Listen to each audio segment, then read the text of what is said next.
Ayan, ilalabas ko si Aba, mahangin ngayon.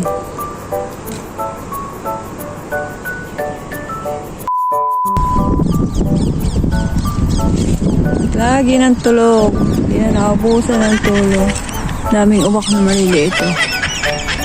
Naubos nila yung bunga ng ayan, may dating may nakita akong parrot. Ayan o. Ayan o.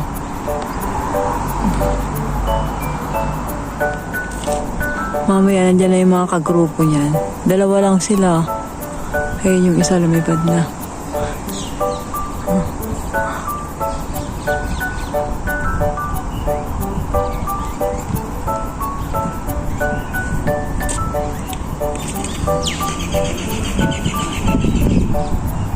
Araw na ng mga ibon. Mga ibon. Gantong oras kasi ang labasan ng mga ibon na ako. Yung parrot nagsusulok. Umalis na yung isama niya. Uy.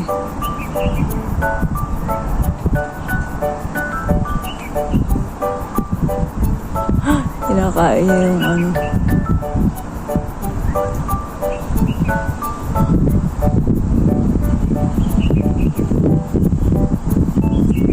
Babagsakan.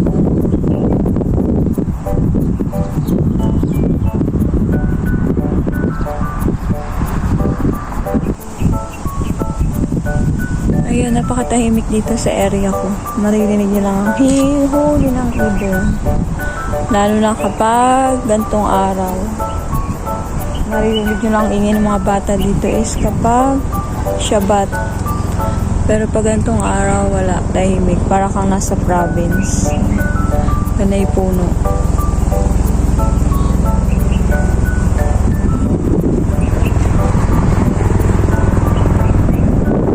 Helicopter. Ang magulo ngayon sa Tel Aviv. Nagkalat ang mga nagwewelga.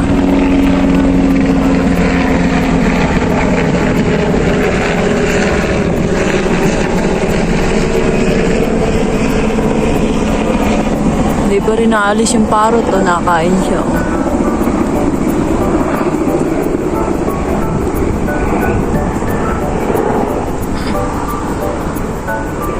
Ayan, inikot ko si Aba.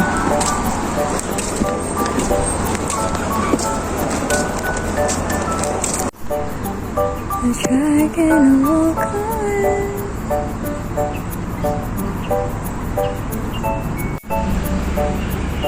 Ito, hindi pa alam kung anong gagawin sa lot na to. Wala pa. Parang gagawin ata tong Ganyela din eh. Baker Center. Sabi ni Ima kasi katapat nito, palaruan. Baka daw gawin niyang ganyan. Yung iwanan ng mga bata na maliliit. Ayan, lumabas kami ni Apple here. Ay.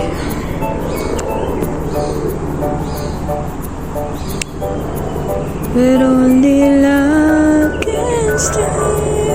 Wala masyadong tao ngayon dito.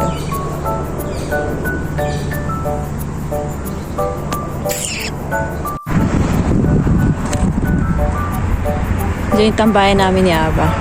Naubos na yung dates, oh. Yeah, ikot ulit kami dito naman. Daming bunga nitong, ano, hindi, bilog naman siya.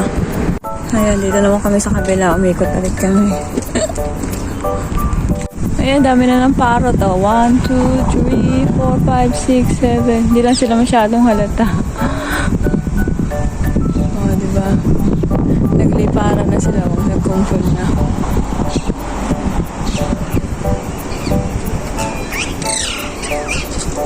Ang daming parrot. Wait, Aba. Halbe parrot. Here.